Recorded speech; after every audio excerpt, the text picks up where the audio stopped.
जय हिंद, जय प्रहार। 21वें कारगिल विजय दिन के दिवस पर आज आप सबको बहुत बहुत शुभकामनाएं। इस कारगिल युद्ध में हमारे देश के 527 जवान इन्होंने वीर गति प्राप्त की हुई है। कई जवान घायल भी हुए हैं, लेकिन हमें गर्व है कि इसके बावजूद हमने इस युद्ध को जीत लिया था।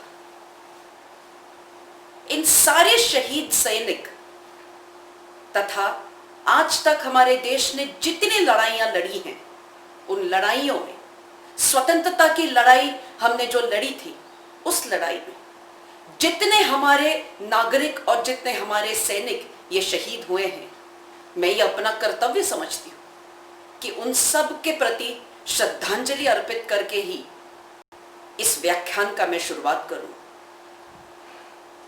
उनके लिए मैं कहना चाहूंगी, इज्जते हुब्बे वतन, वतन सलाम करे, चूम ले चमन, चमन सलाम करे। जान देते हैं जो इज्जते वतन के लिए, वो शहीद हैं जिन्हें कफन सलाम करे, वो शहीद हैं जिन्हें कफन सलाम करे। प्रहार समाज जागृति संस्था ने इस बार कारगिल विजय दिवस बहुत अनोखे रूप से मनाया था। हमने कारगिल विजय सप्ताह हमारे फेसबुक पेज के ऊपर लाइव प्रस्तुत किया था 19 तारीख से। रोज शाम को 5 बजे हमारे भारतीय सेनाओं से निवृत्त होने वाले सेनाधिकारी ये लोग अपने अपने अनुभव देते थे। इन्होंने कारगिल युद्ध में जो देखा हुआ है, कैसे हमारे योद्धाओं ने यहां पर लड़ा हुआ है, उसके बारे में विस्तृत जानकारी देते थे। और ये जो वक्ता थे, इन सबको प्रहार समाज जागृति संस्था की तरफ से मैं बहुत बहुत धन्यवाद देना चाहूंगी। इन वक्ताओं में जो वक्ता थे वे थे colonel Amod Kulkarni, major general Achyut Shankar Dev, major general Anil Prahlad Bam, Sena medal, Vishisht Seva medal, colonel Ramdas Buche, Vishisht Seva medal, brigadier Sunil Gav Pande तथा विंग कमांडर अशोक मोटे। इन सब ने अपने अनुभवों से श्रोताओं को मंत्रमुग्ध कर दिया था। हम भगवान तथा सैनिक का स्मरण तभी करते हैं जब हम किसी संकट में होते हैं या हम किसी मुश्किल में होते हैं, लेकिन क्या यह सही है? नहीं। भगवान और सैनिक का स्मरण हर हमेशा हमने करना चाहिए, क्योंकि भगवान हमें संकटों से उभारते हैं और सैनिक हमें मुश्किलों से निकालते हैं। इसका अनुभव हम सबको है। जब भी कहीं पर आपदा आती है तो हम भारतीय सेना को बुलाते हैं। जब भी कोई ट्रेन का एक्सीडेंट होता है तब राहत कार्य के लिए हम भारतीय सेना को बुलाते हैं। कहीं भूकंप होता है तब हम भारतीय सेना को बुलाते हैं। कहीं पर बाढ़ आ जाती है, भारतीय सेना ही आकर हम सबकी जान बचाती है।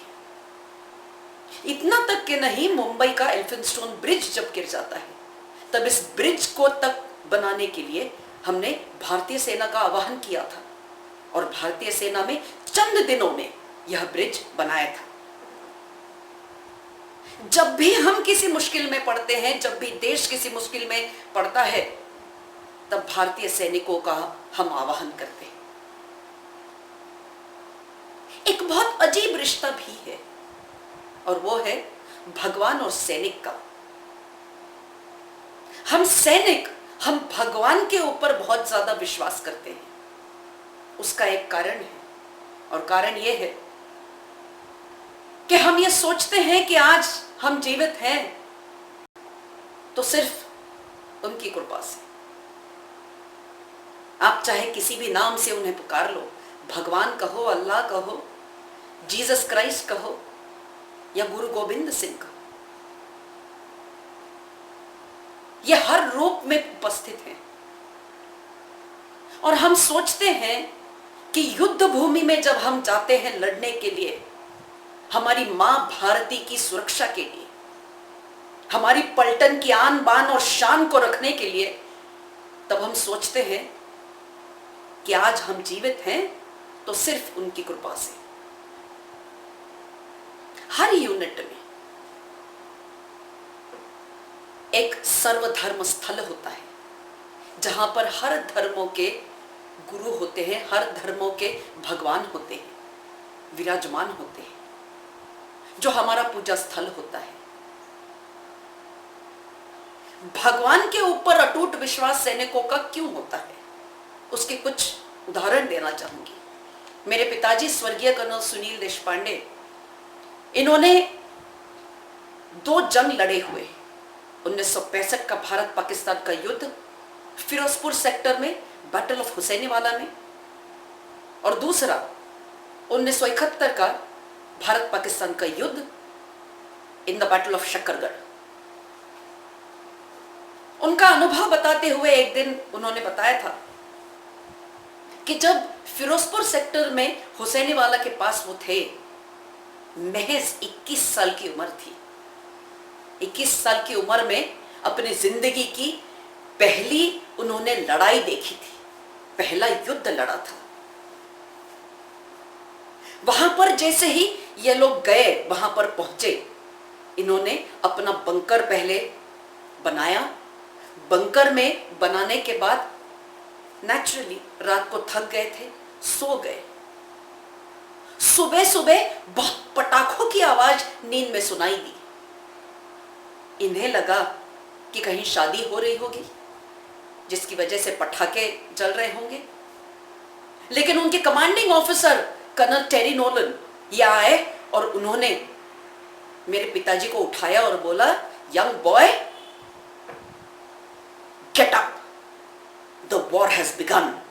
और फिर जब कर्नल देशपांडे उठे, तब उन्होंने सुना कि यह पटाखों की आवाज नहीं थी, ये जो आवाज थी ये दुश्मन का हवाई जहाज अपनी शेलिंग कर रहा था, उसकी आवाज थी। जैसे वो बंकर से बाहर आए, अंगड़ाई ली उन्होंने, इधर उधर देखा, वैसे ही तेज गति से उनके दाहिने कान के बिल्कुल पास से कुछ तो भी गुजरा और उनके कान में एकदम दूर जैसे हवाई जहाज उड़ता है वैसी आवाज आती है, वैसी आवाज सुनाई दी और बहुत तेज गुजरा। उनका कान और उनका सिर मानो हिल गया।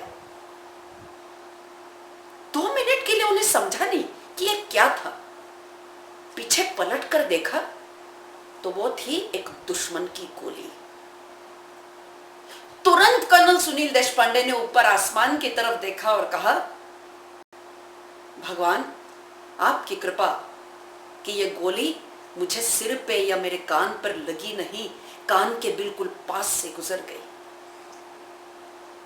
इस तरह हर घड़ी युद्ध में हम अपने भगवान को, परमात्मा को, अल्लाह को, जीसस क्राइस्ट को, गुरु गोविंद सिंह को याद करते हैं। एक उदाहरण आपको बताती हूं। मैं हमेशा कहानी सुनाती हूं कैप्टन वरुण सिंह, इनके बारे में। कैप्टन वरुण सिंह 2016 में आईएनएस कर्ण के कमांडिंग ऑफिसर बने थे। उन्होंने कमान संभाली थी आईएनएस कर्ण की। भारतीय नौसेना में ये थे और मार्कोस में ये थे। सन 2000 में जब उनकी तैनाती कश्मीर में हुई थी, तब एक एक्शन में उन्हें बहुत गहरी इंजरी हुई थी। अब उनका नाम वरुण क्यों रखा गया, उसके पीछे भी बड़ी दिलचस्प कहानी है। वो जैसे ही पैदा हुए थे, उनकी जन्म कुंडली बनाई गई। जन्म कुंडली में यह लिखा था कि वरुण की मौत ये पानी में होने वाली है। तो वरुण के पिताजी ने कहा, let us meet death head on, और इसीलिए उनका नाम वरुण रखा।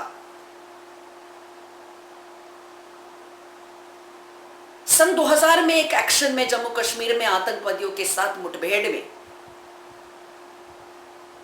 कैप्टन वरुण सिंह को जब वो एक्शन पर जा रहे थे तब उनके जैकेट के ऊपर ग्रेनेड था, एक ग्रेनेड को एक गोली लगी और वो ग्रेनेड बाहर नहीं फटा, वो अंदर उनके छाती के अंदर धंस गया।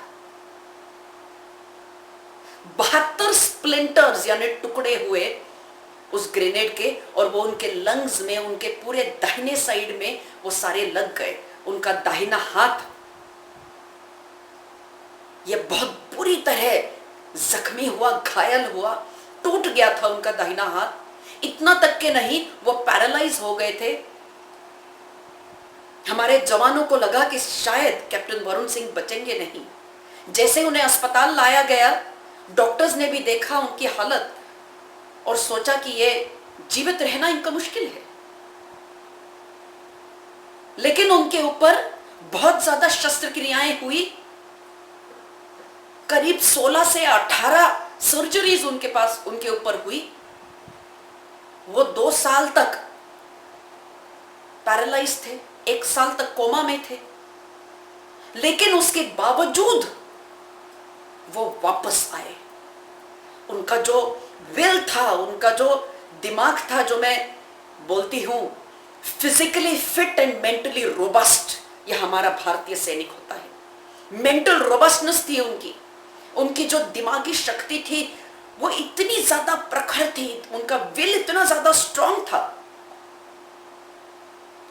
कि मौत से लड़कर वो वापस आए। उन्होंने अपने पैरालिसिस को मात दी, शेप 1 में वो आ गए और फिर से वो कार्यरत हो गए भारतीय नौसेना में। अब इसे क्या कहेंगे आप? इसे यही कहेंगे, जाको रखे साइया मार सके न कोई। इसीलिए एक बहुत सुंदर शायर ने कहा हुआ है, खुदी को कर बुलंद इतना, खुदी को कर बुलंद इतना कि हर तकदीर लिखने से पहले खुदा बंदे से पूछे, बता तेरी रजा क्या है। इसका मतलब यह है कि खुद को इतना बुलंद कर कि तुम्हारी तकदीर लिखने से पहले खुदा आपसे पूछे, बता क्या लिखूं तेरी तकदीर में। ऐसे अटूट रिश्ता होता है सैनिकों में और भगवान में। हर घड़ी युद्ध भूमि में जब हर इर्द गिर्द गोलियां चलती है, ऊपर से गोले बरसते हैं, दुश्मन की शेलिंग होती है हवाई जहाज से, तब सैनिक यह सोचता है कि दुश्मन का खात्मा कैसे किया जाए। एकाग्र मन से उसका लक्ष्य केंद्रित होता है सिर्फ दुश्मन की तरफ। और यह शक्ति उसे कहां से मिलती है? यह शक्ति उसे मिलती है मां भारती से, अपनी शिक्षा से जो उसे भारतीय सेना ने दी हुई है, और अपने बटालियन, अपने रेजिमेंट के सारे जो जवान हैं उनके प्यार से ये शक्ति उन्हें मिलती है। देशवासियों का जो असीम प्यार है, ये तो उनकी आत्मा होती है। इसी की वजह से तो सैनिक जंग में आगे बढ़ते रहते हैं।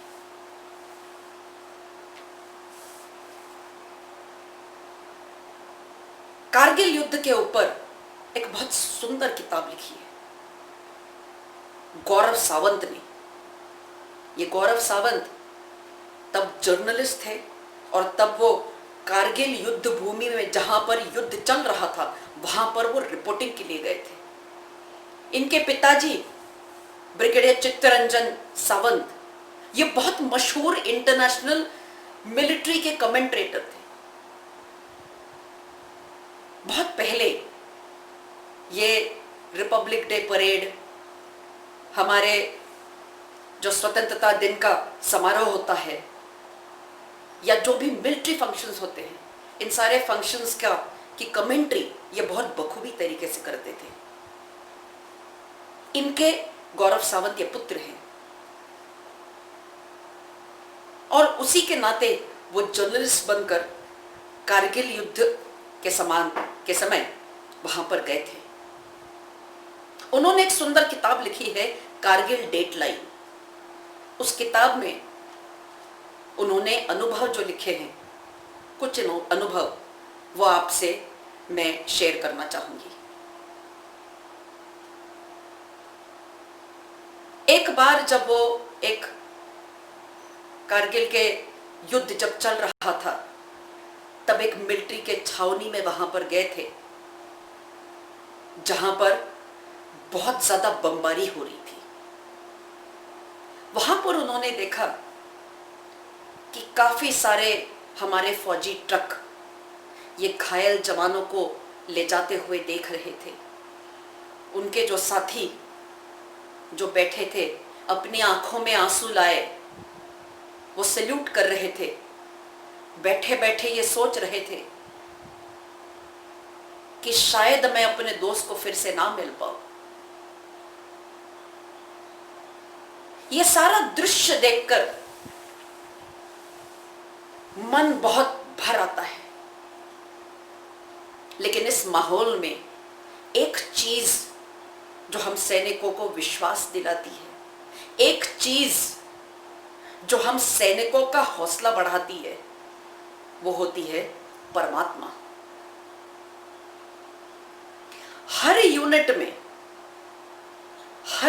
में एक एक मंदिर होता है, या एक मस्जिद होता है, या एक गिरजाघर होता है। और कारगिल युद्ध में भी ये था। अब ये गिरजाघर, मंदिर या मस्जिद, ये कैसे था? आप सोचोगे कारगिल युद्ध में वहां पर कंस्ट्रक्शन करने का मौका थोड़ी मिला होगा। बिल्कुल सही है। वहां पर हमारे फौजी टेंट रखे थे। उन फौजी टेंट के ऊपर वहां पर झंडा लगा था। जहां पर लाल झंडा होगा उसके ऊपर ओम लिखा था, वो एक मंदिर था। जहां पर हरा झंडा होगा और जिसके ऊपर अल्लाह लिखा होगा, वो एक मस्जिद था। जिसके ऊपर एक भगवा ध्वज होगा और ओमकार लिखा होगा, वो एक गुरुद्वारा था।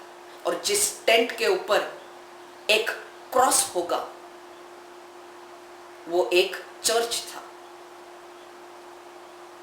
इस प्रकार के काफी टेंट उस कारगिल युद्ध में दिखते थे। वहां पर जब गोलियां चलती थी, गोले बरसते थे, तब जो यूनिट का पंडित होता है, या यूनिट का जो मौलवी होता है, या यूनिट के जो ग्रंथी होते हैं, या यूनिट के जो फादर होते हैं, वो अपने जो धर्म ग्रंथ होते हैं उन्हें पढ़ते हैं। ये प्रार्थना करते हैं कि भगवान मां भारती की सुरक्षा में हमें यश प्राप्त करवाना और हम सबको सुरक्षित रखना। आपका आशीर्वाद हमारे ऊपर हो। ये जो पंडित थे, मौलवी थे, ये कोई धोती या कोई फेटा या कुछ नहीं पहने थे। ये प्रॉपर टाइप फौजी कॉम्बैट ड्रेस पहने थे और इनके हाथ में एक AK-47 हथियार होता था। अब आप सोचेंगे कि आप तो पुजारी हैं, पंडित हैं, मौलवी हैं, ग्रंथी हैं, आप कैसे गन पकड़ सकते हैं? लेकिन हमारी भारतीय सेनाओं में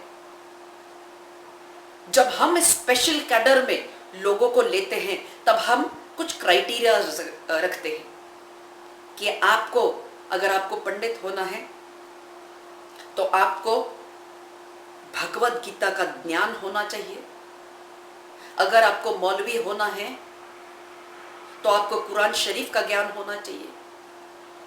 ग्रंथी होना है तो ग्रंथ साहिब का ज्ञान होना चाहिए। और अगर आपको फादर होना है किसी चर्च का, तो आपको बाइबल का भी ज्ञान होना चाहिए। तो ये सारी चीजें ये देखते हैं, और उसके साथ साथ हम जब इन्हें ट्रेनिंग देते हैं तो ट्रेनिंग एक बकायदा सैनिक की देते हैं। उसका कारण ये है कि हो सकता है जंग के मैदान में जहां पर ये मंदिर है वहीं पर अगर हमला हो गया, जहां पर ये मस्जिद है वहीं पर अगर हमला हो गया, तो हमारे जो मौलवी है, हमारे जो पंडित हैं, वो भी सक्षम होने चाहिए युद्ध लड़ने के लिए। और इसीलिए हम उन्हें राइफल फायरिंग का भी ट्रेनिंग देते हैं, कॉम्बैट ट्रेनिंग भी देते हैं। कारगिल युद्ध में भी यही सीन था। ये मौलवी, ग्रंथी और ये सब जो लोग थे वो हमारे फाइटिंग फोर्स थे। जो हमारे जवान होते हैं ना, वो जवान ये काफी कम उम्र के होते हैं। इनकी उम्र होती है महज 20 साल, 19 साल, 21 साल। और इस कम उम्र में ये जो हमारे धर्म गुरु होते हैं, ये सिर्फ उन धर्मों का ज्ञान नहीं रखते, सिर्फ पूजा पाठ का ज्ञान नहीं रखते, बल्कि वो एक अच्छे काउंसलर का भी रोल निभाते हैं। अब ऐसा क्यों? क्योंकि एक 19 साल और 20 साल का जो छोटा सा सैनिक होता है, वो सोचता है कि मैं अपने घर से दूर हूं, यहां युद्ध भूमि में हूं, अपनी जान पे खेलकर मैं यहां पर जंग लड़ रहा हूं। तो जब थोड़ा सा मन विचलित हो जाता है, किसी न किसी से उसे बात करने की इच्छा होती है। अपने दोस्त से वो अगर करे तो वो भी उतना ही परेशान है। इसीलिए सबसे बढ़िया चीज होती है इन धर्म गुरु के साथ अपनी चीजें बांटे, अपने अनुभव बांटे, अपने अंदर के जो भाव हैं उन्हें बांटे। और फिर ये धर्म गुरु उन्हें कुछ चीजें ऐसी बताते हैं जिससे उन्हें प्रेरणा मिलती है, जिससे उनका विचलित मन ये शांत हो जाता है। अर्थात एक कमांडिंग ऑफिसर एक यूनिट के पिता समान होते हैं, बल्कि पिता ही होते हैं, माता ही होते हैं। लेकिन एक 19 साल 20 साल का जो सैनिक होता है, उसे एक थोड़ी सी हिचकिचाहट होती है, थोड़ा सा डर लगता है अपने कमांडिंग ऑफिसर से बात करने के लिए। इसीलिए वो सोचता है कि मैं अपने धर्म गुरु के साथ बात करूं। और इसीलिए ये धर्म गुरु जो होते हैं, युद्ध के समय ये बहुत महत्वपूर्ण अपना जो काम दिया हुआ है वो निभाते हैं। बहुत महत्वपूर्ण स्थान होता है इनका, सैनिकों का हौसला बनाए रखने का, सैनिकों की परेशानी जो होती है, अंदरूनी परेशानी, अशांत मन, उसे सुलझाने का, और इसी प्रकार का काम ये करते हैं। मानो एक आध यूनिट में अगर 155 mm हाउवित्जर मतलब बोफोर्स गन ये नई इंडक्ट होती है, क्योंकि हर आर्टिलरी यूनिट में काफी सारे राउंड्स फायर होने के बाद कारगिल युद्ध में हो सकता है जब फायर पावर खत्म हो जाता है तब नई गन्स ये लोग मंगवाते हैं। तब नई गन्स जब कारगिल युद्ध में आई थी, तब सबसे पहला काम होता है कि उस गन की पूजा किए बगैर उस गन को फायर ना किया जाए। तो हमारे पंडित जी बाहर निकलते हैं, उस गन की पूजा करते हैं, और जब ये बाहर निकलते हैं तब सारे सैनिक यूनिट के वो इकट्ठा होते हैं वहां पर, और सब अपने पैरों में जूते पहने बगैर नंगे पैर वहां पर खड़े होते हैं। कारगिल के युद्ध में नंगे पैर ये लोग खड़े थे। सोचिए, इतनी ज्यादा वहां पर ठंड, सब जीरो टेम्परेचर्स, ठंडी हवा बहती है वहां पर, उतनी ठंड में नंगे पैर ये लोग खड़े होते हैं। कमांडिंग ऑफिसर भी खड़ा होता है, और ये पंडित ये पूजा करते हैं उस गन की, उसके ऊपर फूल रखते हैं, हल्दी कुमकुम चढ़ाते हैं, उस गन की जब परिक्रमा ये पंडित करते हैं, तब वो एक ही प्रार्थना करते हैं अपने भगवान से कि हे परम पिता परमेश्वर, मां भारती की रक्षा करने के लिए तुम अपनी गन से दुश्मन के ऊपर इस प्रकार गोले दागना कि दुश्मन अपना फिर से सिर ऊंचा करके ना देख पाए हमारी तरफ। और ये भी साथ साथ प्रार्थना करते हैं पंडित कि मेरे पूरे यूनिट को सही सलामत रखना। परिक्रमा करने के बाद पंडित प्रसाद बांटते हैं। अब ये प्रसाद की भी बहुत बड़ी खासियत होती है। भारतीय सेना में कारगिल युद्ध में भी ये तय किया था और ये इंश्योर करती है भारतीय सेना कि हर यूनिट में असली घी का डिब्बा ये जरूर पहुंचता है, जिसका इस्तेमाल सिर्फ मंदिर का प्रसाद बनाने के लिए या हमारे गुरुद्वारे का खरा प्रसाद बनाने के लिए या गिरजाघर में बांटने के लिए या हमारे मस्जिदों में बांटने के लिए। असली घी का डिब्बा ये कारगिल युद्ध में हर यूनिट में मिलता था। और चाहे बारिश आए, बर्फबारी हो, कितने भी दुश्मन की फायरिंग हो, जब तक ये प्रसाद ये हमारे सैनिक ग्रहण नहीं करते तब तक वे वहां से जाते नहीं थे। इसीलिए प्रसाद ग्रहण करना ये बहुत महत्वपूर्ण चीज होती है हमारी भारतीय सेनाओं में। प्रसाद ग्रहण करने के बाद हमारे जो पंडित जी होते हैं उनके पैर छूते हैं सब हमारे सैनिक। और सैनिक जब पैर छूते हैं तब हमारे पंडित जी हाथ जोड़कर आशीर्वाद देते हैं सैनिकों को कि तुम सदा खुश रहो और जुग जुग जियो।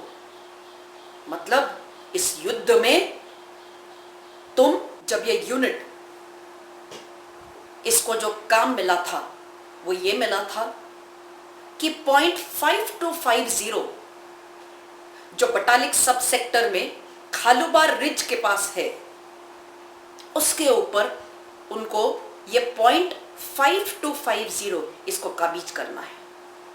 अब ये जो पीक था ये बहुत हाइट पे था। ये जो 5250 मतलब ये उसकी हाइट है। इतने ज्यादा हाइट के ऊपर जब दुश्मन होता है और इस पहाड़ी को चढ़ के जाना होता है, बहुत मुश्किल कार्य होता है। और इसीलिए इस यूनिट के करीब 30 जवान इन लोगों को चुना गया, 30 सैनिकों को चुना गया, जिसको कमांड किया था मेजर अजीत सिंह ने। और ये जब कमांड कर रहे थे तब उन्होंने अपने जवानों का हौसला बढ़ाया, उन्होंने अपने जवानों का खून गर्म किया और उनको बताया कि ध्येय सिर्फ दुश्मन का खात्मा होना चाहिए और हमारे भारत माता की आन बान और शान की रक्षा, यही सिर्फ हमारा ध्येय होना चाहिए। इसी ध्येय को दिमाग में रखकर इन 30 सैनिकों को उन्होंने तैयार किया। अब ग्रेनेडियर्स बटालियन की एक खूबी है, इस ग्रेनेडियर्स बटालियन में आधे सैनिक ये हिंदू है, आधे सैनिक ये मुस्लिम है। और ये जो 30 सैनिक थे ये मुसलमान सैनिक थे। इन लोगों का खून गर्म करने के बाद रात को इन लोगों ने वहां से कूच किया। इस पहाड़ी को, इस चोटी को चढ़कर जाना था और चढ़कर जाने के बाद दुश्मन का खात्मा ऊपर करना था। लेकिन एक दिक्कत थी कि ये जो चढ़ाई थी, ये चढ़ाई बिल्कुल स्टीप स्लोप था, मतलब बिल्कुल सीधे थी ये पहाड़ी, और उसके ऊपर चढ़ के जाना ये बहुत मुश्किल था। जैसे चढ़ के जा रहे थे, ऊपर से दुश्मन वहां से बड़े बड़े पत्थर, बड़े बड़े बोल्डर्स ये नीचे फेंक रहा था, जिसकी वजह से हमारे सैनिक ये घायल हो रहे थे। ऊपर से उन्होंने फायरिंग करना शुरू किया था, क्योंकि उन्हें पता चल गया था कि हमला यहां से आने वाला है। इस पत्थर फेंकने और उस फायरिंग में इन 30 में से करीब 10 जवान इन्हें वीर गति प्राप्त हो गई और करीब 18 जवान ये घायल हो गए। मेजर साहब ने कहा कि हम पीछे बड़े बड़े चट्टानों के पीछे रुक जाते हैं, और मुझे लगता है कि हमने ये जो मिशन है, इस मिशन को हमने एक स्ट्रेटेजिक तरीके से हमने रिट्रीट करना चाहिए और काफी ज्यादा तादाद में हमने हमला करना चाहिए। जो जख्मी जवान थे उनका ड्रेसिंग कर रहे थे, बाकी जवान पट्टी लगा रहे थे ताकि खून रुका जाए। जहां जहां पर पॉसिबल है वहां वहां पट्टी लगा रहे थे, मरहम लगा रहे थे। लेकिन उन बहादुर सैनिकों में से एक सैनिक था जिसका नाम था नाइक जाकिर हुसैन। वो आगे आया और उसने मेजर साहब से कहा, साहब हम निकले हैं इस चोटी के ऊपर विजय प्राप्त करने के लिए। विजय तो हम जरूर प्राप्त करेंगे, यहां से वापस नहीं हटेंगे। इस एक सैनिक के इस वाक्य ने बहुत हौसला बढ़ाया और फिर इस मेजर के सहित ये घायल सैनिक भी ये लोग चल पड़े वहां से। धीरे धीरे धीरे धीरे चढ़ रहे थे ऊपर तक। जैसे ये लोग पास आए वैसे ही इन्होंने इनकी जो कंपनी थी, ये लोग सब मुसलमान थे, तो ये लोग सब चिल्लाए अल्लाहू अकबर, और उन्होंने वो लोग टूट पड़े दुश्मन के ऊपर। जैसे ये पाकिस्तानी सैनिक ने अल्लाहू अकबर सुना, वो लोग थोड़े से कंफ्यूज हो गए। उनको लगा शायद हमने जो हमारे सैनिक बुलाए हैं, रीइंफोर्समेंट जो बुलाया है हमने, शायद हमारे ही सैनिक आ गए। तो उनको लगा पाकिस्तानी सैनिक है, और उन्होंने हाथ दे देकर उनकी मदद की अपने ग्रेनेडियर्स बटालियन के सैनिकों को। अपने ही दुश्मनों को उन्होंने हाथ दिया और ऊपर चढ़ने में मदद की। जब ऊपर आने के बाद जब उन्हें मार दिया गया, तब जो बाकी के सैनिक थे पाकिस्तान के, उनको समझ में आया, अरे ये तो भारतीय सैनिक है, हमने तो धोखा खा लिया। वहां पर मौजूद पाकिस्तानी सैनिकों ने बहुत ही कोशिश करी कि इन सैनिकों का मन परिवर्तन किया जाए कि अरे आप तो हमारी कौम के हैं, हमारी तरफ से लड़िए। लेकिन ये मां भारती के सपूत हैं। इन्होंने मां भारती का खाना खाया है, मां भारती के ऊपर उगे हुए कपास के कपड़े पहने हुए हैं, मां भारती से शिक्षा प्राप्त की। ये लोग कैसे पलट जाते हैं? और इसीलिए इन सब ने सोचा, पाकिस्तानियों ने सोचा कि ये लोग, इनका न मन परिवर्तन होने वाला है, न मत परिवर्तन होने वाला है। जिस प्रकार ये हमारे ग्रेनेडियर के जवान टूट पड़े, घायल जवान टूट पड़े, वो युद्ध उसका वर्णन मैं शब्दों में नहीं कर सकती। शेर के माफिक ये कूद पड़े। जो हथियार थे अपने पास, उन हथियारों का इस्तेमाल करके उनको मारना शुरू किया पाकिस्तानियों को। और आप विश्वास नहीं करोगे, लगातार 3 दिन वो लोग पाकिस्तानियों से लड़ते रहे, लड़ते रहे, लड़ते रहे। हमारे 2 बहादुर सैनिक ये मशीन गन पर 3 दिन और रात 72 घंटे ये कंटिन्यूअसली उस मशीन गन को मैन कर रहे थे। उन्होंने छोड़ा नहीं अपनी गन को, लगातार फायरिंग कर रहे थे।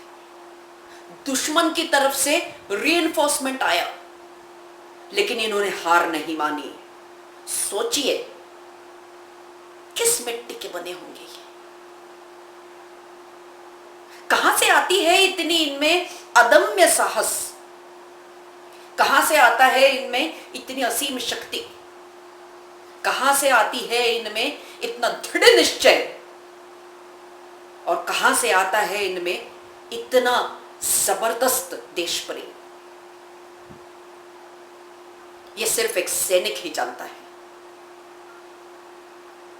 जब ये लड़ाई लड़ रहे थे तब हमारी तरफ से भी नीचे से हमने रीइंफोर्समेंट भेजे ऊपर।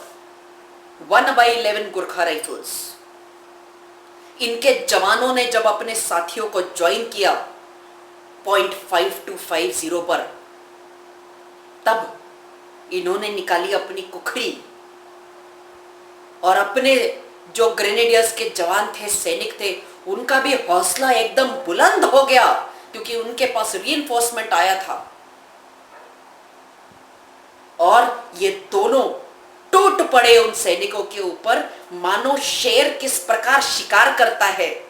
जंगल में अगर आपने देखा होगा कि शेर किस प्रकार शिकार करता है, और शेर जब किसी जंगल में जब ये दिखाना चाहता है कि मैं ही जंगल का राजा हूं, तो किस प्रकार वो अपनी आवाज उठाकर किस प्रकार वो गुर्राता है, उसी प्रकार ये गुरखा सैनिक आयो गुरखाली बोलकर टूट पड़े।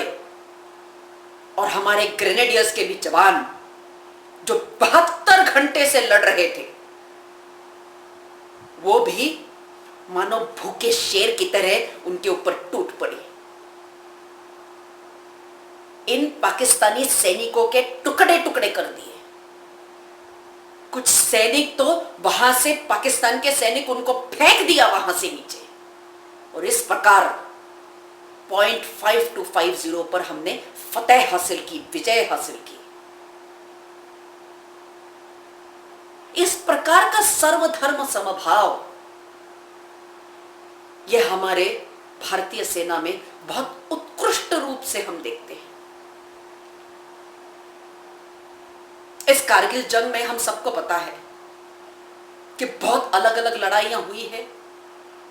इस ग्रेनेडियर रेजिमेंट, इस एक रेजिमेंट में सबसे ज्यादा परमवीर चक्र हासिल करने का इस रेजिमेंट को खिताब मिला है। 3 परमवीर चक्र है इस एक रेजिमेंट में। और इस कारगिल के युद्ध में ग्रेनेडियर योगेंद्र सिंह यादव, इनको भी परमवीर चक्र मिला था। 18 बुलेट उन्होंने अपने छाती के ऊपर झेले थे। इसके बावजूद वो लड़ते रहे, और आज भी वो कार्यरत है हमारी भारतीय सेनाओं में। ऐसे बहादुर सैनिक जब हमारे देश के लिए अपने प्राण न्यौछावर करते हैं, अपने जान की बाजी लगाते हैं, इस देश की गरिमा को रखने के लिए वो जब दुश्मनों से लड़ते हैं, तब हमारा भी कुछ कर्तव्य बनता है। हमने भी कुछ ना कुछ करना चाहिए। सिर्फ मेरे मन में राष्ट्रभक्ति है, मैं एक राष्ट्रभक्त हूं, राष्ट्र के प्रति मुझे प्यार है, यह बोलकर काफी नहीं है। कुछ ना कुछ कार्य या कुछ ना कुछ योगदान अपनी तरफ से देश के लिए करना होगा, करना पड़ेगा। हम सब सोचते हैं कि किस प्रकार योगदान, अलग अलग प्रकार से हम योगदान दे सकते हैं। जब भी कोई सैनिक का पार्थिव देह मानो अगर अपने शहर में आता है, तो क्यों ना हम कुछ ऑर्गेनाइज करके जिस पथ पर इनका पार्थिव शरीर गुजरने वाला है, उस पथ के ऊपर हम पुष्प फेंके, रंगोली बनाएं, उनके घर जाएं, उनके परिवारों से मिले, उनके परिवारों के साथ संवेदना बांटे, उनके परिवारों की देखभाल करें। क्योंकि एक सैनिक तो ये चला जाता है, लेकिन वो पीछे छोड़ जाता है अपना परिवार। उस परिवार की देखभाल करना यह हम देशवासियों का कर्तव्य है और होना चाहिए। रक्षाबंधन के दिन जब आते हैं, तब हम रक्षाबंधन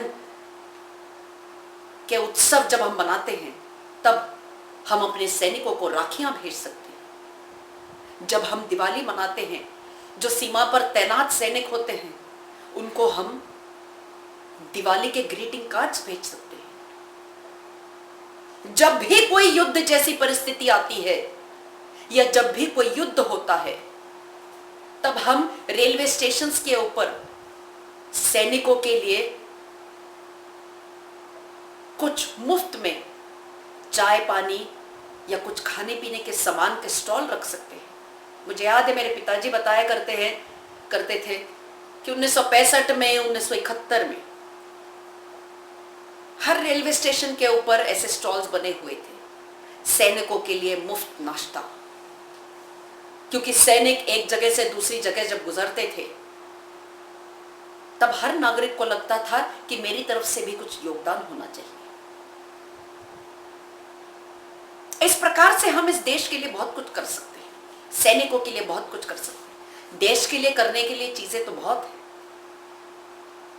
आप इस समाज की अलग अलग प्रकार से सेवा करके भी देश सेवा कर सकते हैं, लेकिन सैनिकों के प्रति आपके मन में सद्भावना होनी चाहिए। एक सैनिक जब जंग में कूदता है, तब उसके मन में वो कुछ नहीं सोचता है। एक भगवत गीता का श्लोक मुझे याद आता है, हतो वा प्राप्स्यसि स्वर्गम जित्वा वा भोक्ष्यसे महिम तस्मात् उत्तिष्ठ कौन्तेय युद्धाय कृतनिश्चयः। मतलब भगवान श्री कृष्ण जब भगवत गीता का ज्ञान देते हैं अर्जुन को, तब उन्हें वो बताते हैं, समझाते हैं कि युद्ध भूमि में अगर कोई वीर गति प्राप्त करता है तो वो सीधा स्वर्ग में जाता है, और अगर वो जीवित रहकर युद्ध जीतता है तो इस भूमि पर, इस धरती पर, इस भू पर वो राज्य करता है। तस्माद् उत्तिष्ठ कौन्तेय युद्धाय कृतनिश्चयः। अर्जुन को बोलता है, इसीलिए यह सोचकर हे कौन्तेय तुम उठो, क्योंकि युद्ध ये निश्चित है। इस युद्ध में तुम अपने आप को झोंक दो। उस प्रकार हमारे सैनिक नाम नमक निशान इस चीज के लिए वो टूट पड़ते हैं। कई शौर्य की गाथाएं हमारे कारगिल के युद्ध में, कई अलग अलग कहानियां हैं। कुछ ऐसी कहानियां हैं जो हमारे आंखों में आंसू लाते हैं, लेकिन वो आंसू गर्व के आंसू होते हैं। कई ऐसे कहानियां हैं जो रोंगटे खड़े करते हैं, लेकिन सिर्फ युद्धस्य कथा रम्यः ये बोलकर नहीं चलेगा, क्योंकि युद्ध की जो चटपटी खबरें होती हैं, चटपटी कहानियां होती है, वो सुनना सबको तो पसंद है, लेकिन सिर्फ ये बोलकर नहीं चलेगा। हम सबको समाज का एक सैनिक बनकर जीवित रहना पड़ेगा। समाज का सैनिक बनकर हमारे समाज को हमने बल देना पड़ेगा। हमारे समाज में हमने अनुशासन, निर्भयता, जागरूकता, नैतिक मूल्य का पालन तथा राष्ट्र प्रेम, इन गुणों के बीज बोने पड़ेंगे। तब जाके हमारा देश ये वाकई में सक्षम और शक्तिशाली होगा। आप सबको कारगिल विजय दिवस की फिर से शुभकामनाएं और सिर्फ एक ही संदेश, अपनी फौलाद से हिम्मत को ना सोने देना, किसी को नफरत के बीज ना बोने देना। तुम्हारे जिस्म के टुकड़े भी अगर हो जाएं, कभी इस देश के टुकड़े ना होने देना, कभी इस देश के टुकड़े ना होने देना, कभी इस देश के टुकड़े ना होने देना। जय हिंद।